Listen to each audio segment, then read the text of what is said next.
لا إله إلا الله لا إله إلا الله لا إله El-İmran suresi tefsiri 59. ayetten başlayıp okuyunuz inşallah. Hamdülillah ve salatu ve selamu ala Resulillah ve ala alihi ve sahbihi ecma'in ama ba'd. Esselamu aleyküm ve rahmetullahi ve berekatuhu. Tövende dektanlağa İbn Kesir rahimahullah'ın Kur'an-ı Kerim tefsiri Uygurca tercümesi El-İmran suresinin tefsirinden 59. ayetten başlayıp okuyunuz inşallah. Euzubillahimineşşeytanirracim. Şübhisiz ki Allah'ın nazarında İsa'nın misali o adsız yaratılganlıktan Adem'nin yani Adem aleyhisselam'ın misalıga okşaydı. Adem'ni Allah atı anasız tupraktan yarattı. Ondan onunğa vücut hikel dedi de o vücut hikeldi. İsa'nın işi Adem'nin işinden acablanarlik emas. İsa hakkındaki bu söz Allah tarafından nazil bolgan haqiqatdır. Sen şek qolğuçlardan bolmagın. Sen İsa toğırlıq haqiqi malumatqa ega bolğanыңdan keyin kimlerki sen bilen münazirləşsə sen ulağa kelinglar oğullarımızı ve oğullarınlarni ayollarımızı ve ayollarınlarni özlerimizni ve özlerinlarni yığıp Allah'ın laneti yalğançılığı bolsun deb Allah'a yalvarıp dua qılaylı degen. Şübhisiz ki bu elbette rast kıssadır. Bir Allah'tan başka hiç ilah yoktur. Allah hakikaten galiptir. Hikmet bilen iş kılgıcıdır. Eğer ula imandan yüz öğrese, ula buzgunçılardır. Şübhisiz ki Allah buzgunçılarını bilip durdu. İsa aleyhisselamның yaratılışının Adem aleyhisselamның yaratılışıga okşup gitadiganlık doğrusuda. Şübhisiz ki Allah'ın nazarında İsa'nın misali yani Allah Teala'nın İsa'nı dadısız yaratışı o atsız yaratılganlıktan Adem'nin yani Adem aleyhisselamның misalıga okşaydı. Şeksiz Allah Teala Adem'ni dadısız ve anısız yarattı. Belki Adem'ni Allah atı anısız tupraktan yarattı. Yani Adem aleyhisselam'ni dadısız ve anısız yaratkan zat İsa aleyhisselam'ni dadısız yaratışga elbet qadirdir. Eğer İsa aleyhisselam dadısız yaratılganlığı üçün onu Allah Teala'nın oğlu deb dava qilish durust bolsa, Adem'ni Allah Teala'nın oğul deb dava qilish elbette durust boludu. Ve lekin hem dinlerde birdek Adem aleyhisselam'ni Allah Teala'nın oğlu deb dava qilish to'g'ri emasdir. Undaq bo'lganda u davani İsa aleyhisselam haqqida qilish texmi to'g'ri emasdir.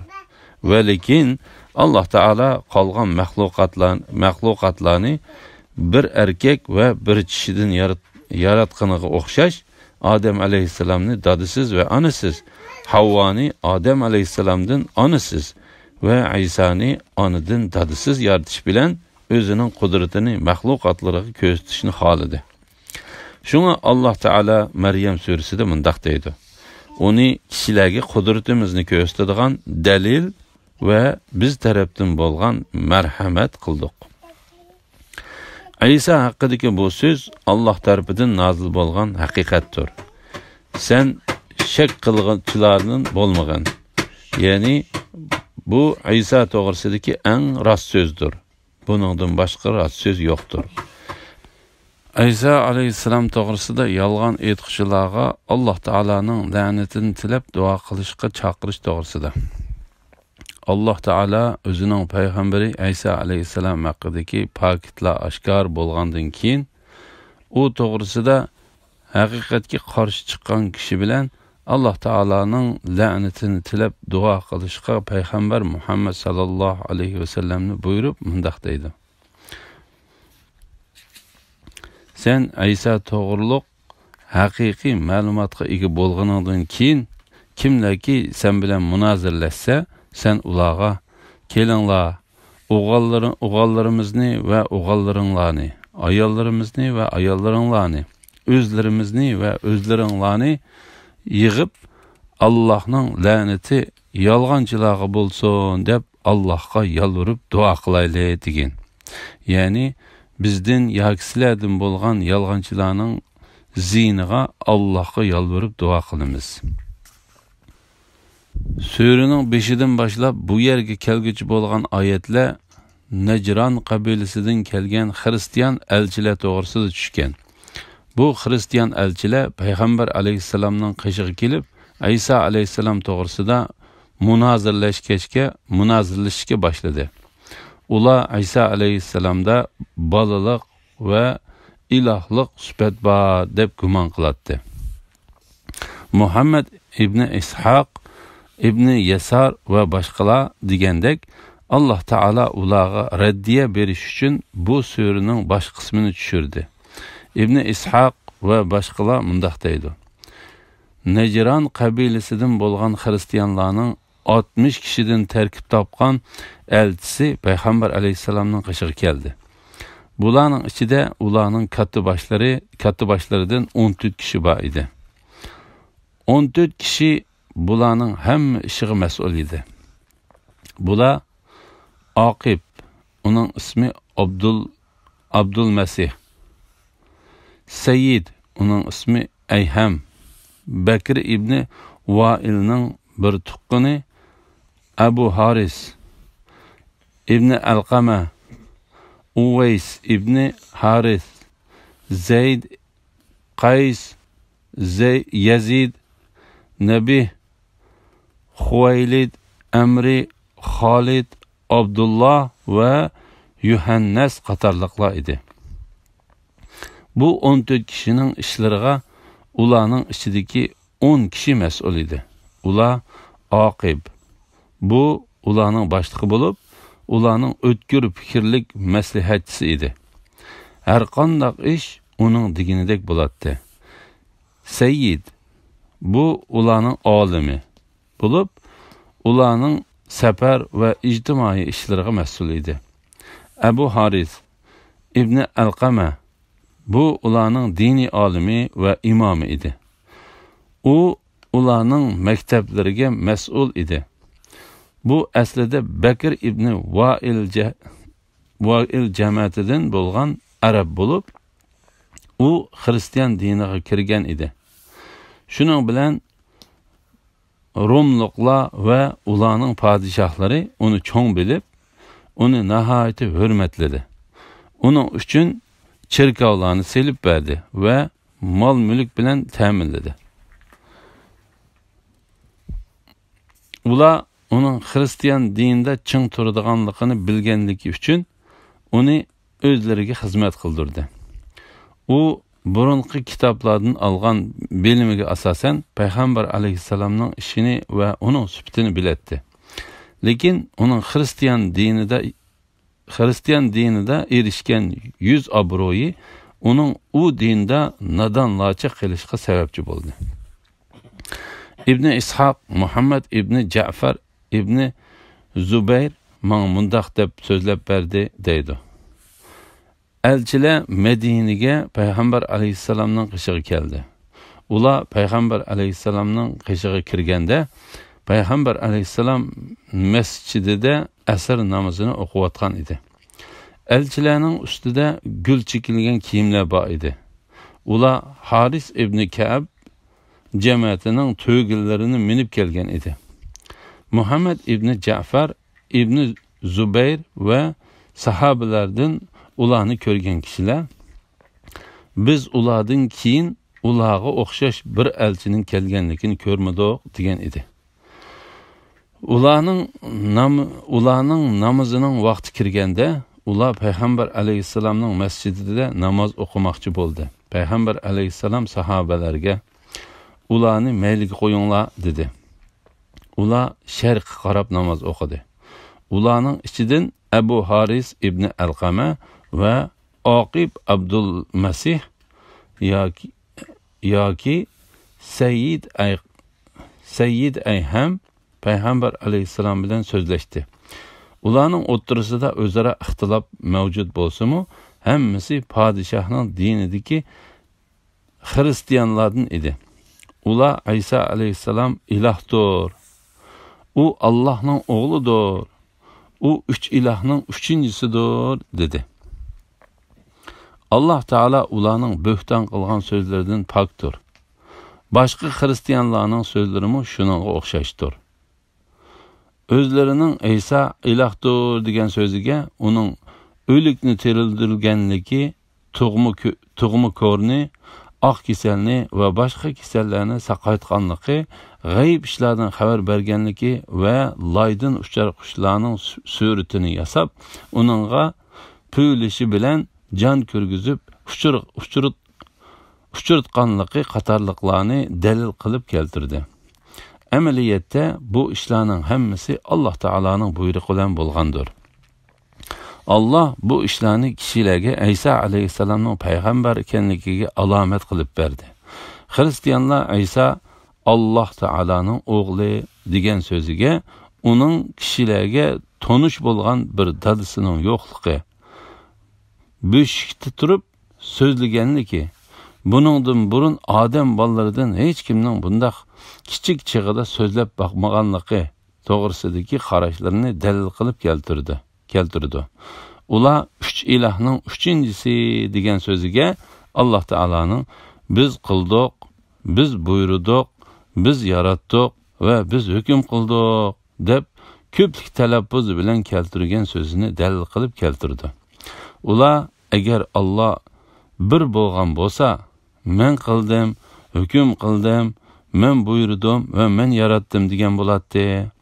Allah Teala'nın köplik telaffuzida bayan qilganligi ilahning Allah, Meryem ve İsa'dan ibaret üçtün terkib topganligining dalilidir dedi.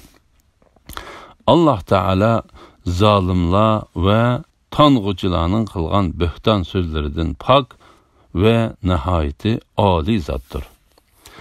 Ularning degan bu so'zlari to'g'risida Allah Teala Qur'onda oyatlarni tushirdi. İbn İshaq bu ayetning ma'nosi haqida mundaq deydi. Payg'ambar alayhissalomga Alloh taoladan xabar va uning bilan ularning orliqini ayiradigan hukm keldi. Agar elchilar bu hukmni rad qilsa, ular bilan Alloh taolaning la'natini tilab duo qilishga buyurildi. Payg'ambar alayhissalom ularni la'nat etishga chaqirdi. Ondan ular, ey Muhammed, sen bizga mühlet bersen, biz maslahatlaşıp alsak, ondan sen bizni da'vat qilgan ishga qandaq javob beradiganligimizni sana xabar qilsak deb qaytishdi. Ondan ular Aqibning yoniga kirdi. U ularning ichidagi o'tkir fikrli kishi edi. Ular uningga, ey Aqib, sen bu ishga qandaq qaraysan dedi. Aqib ularga, ey xristianlar guruhi, Allah'ның namı bilen qasamki, sizler şeksiz Muhammed'nin Allah tarafidan avatilgan payg'ambar ekanligini bildinglar. U sizlarga İsa alayhissalomning xabarlarini tafsili bayon qilib berdi. Bir millat bir payg'ambar bilan la'nat etishsa, shu millatning cho'ng kichik hammasining halok bo'lib ketadiganligini sizlar yaxshi bilasizlar. Agar sizlar uning bilan la'nat etishsanglar, u sizlarning topdan yo'qolganinglardir. U sizlarning tubdan yo'qolganinglardir. Agar sizlar o'z dininglarda qilib, o'z da'voyinglarda, ya'ni İsa alayhissalom to'g'risida demakchi bo'lganinglarni verishni xohlasanglar, sizlar Muhammed alayhissalom bilan xo'shlashib, o'zinglarning shaharlaringizga qaytib ketinglar dedi. Ondan ular payg'ambar alayhissalomning yoniga kelib, ey Muhammed sallallohu alayhi vasallam, biz sen bilen la'nat etishmaslikni, seni diningda qo'yib qo'yishimizni va bizmi o'zimizning dinida qilaverishimizni to'g'ri ko'rdik. Lekin biz mol mulkimiz to'g'risida ixtiroflashib qolganda bizning oraliqimizda hukm qiladigan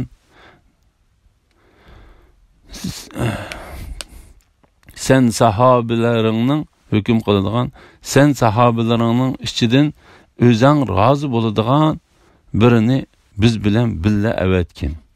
haqiqatan biz sizlardan rozidurmiz dedi. İmam Buxoriy Hudayfa radiyallohu anhuning mundaq deganligini rivoyat qiladi. Najronning ikki hamrohi Oqib bilan Said payg'ambar alayhissalom bilan la'nat aytishmoqchi bo'lib, uning qishig'i keldi. U ikkisining biri yana biriga: "Sen unda qilma, ya'ni la'nat aytishma. Allohning nomi bilan qasamki, agar u payg'ambar bo'lib qolsa, biz uning bilan la'nat aytishib qo'ysak, biz va bizning avlodimiz hargizmi nijot topolmaymiz" dedi. Shuning bilan u ikkisi payg'ambar alayhisalomga: "Biz sana bizdan so'ragan narsangni berayli. Sen ishonchli bir kishini biz bilan avatgin" dedi. Payg'ambar alayhisalom: "Jazman sizlar bilan haqiqiy ishonchli bir kishini avatiman" dedi. Ondan payg'ambar alayhisalomning sahobalari uni kutishib turdi. Payg'ambar alayhisalom: "Ey Abu Ubayda ibn Jarroh, o'rnidan tur" dedi. U o'rnidan turganda payg'ambar alayhisalom: "Bu mushu ummat ichidagi ishonchli kishi" dedi. İmam Buxoriy Anas radiyallohu anhudan payg'ambar alayhisalomning mundaq deganligini rivoyat qiladi. Har bir ummat ichida ishonchli bir kishi bo'ladi. Bu ummatning ishonchli kishisi Abu Ubayda ibn Jarrohdir. İmam Ahmad ibn Abbas radiyallohu anhumaning mundaq deganligini rivoyat qiladi.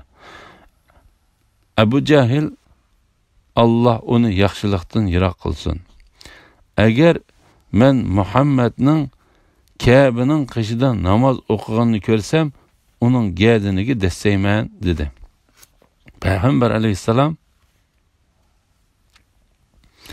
"Agar u shundoq qilgan bo'lsa, farishtalar shaksiz uni ko'z oldimda tutatdi" dedi.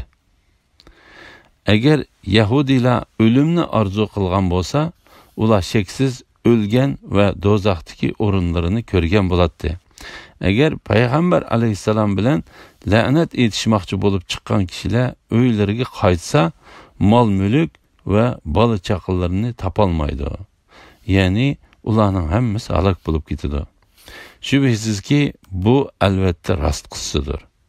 Ya'ni ey Muhammad sallallohu alayhi vasallam, biz Isa alayhisalom to'g'risida so'zlab bergan ishlar buyuk bir haqiqatdir. Bir Allohdan boshqa hech iloh yo'qdir. Allah haqiqatan g'olibdir, hikmat bilan ish qilg'uchidir. Agar ular iymondan yuz o'risa, ular buzg'unchilardir. Shubhisizki Allah buzg'unchilarni bilib turdi. Ya'ni bir kishi haqdan yenib nahaqni qabul qilsa, u haqiqiy buzg'unchi bo'ladi. Allah Taala uni bilib turg'uchidir. Allah uningga pat yaqinda jazo berguchidir. Allah Taala hech qandaq narsa uningdan qochib qutula olmaydigan qudratli bir zotdir. Biz uni hamma ayib nuqsonlardan pok deb bilamiz va uningga hamd sana aytamiz. Biz uning azobining yetib kelishidan uning bilan panoh tilaymiz. Elhamdülillah, Allah şükürler olsun. Yukarıda El-İmran suresi tefsirinden 59. ayetten 63. ayetgacha anladığınlar. Ahirini keyin qitimliq o'qishimizda davomlashtiramiz inshaalloh. Assalomu alaykum va rahmatullohi va barakatuh.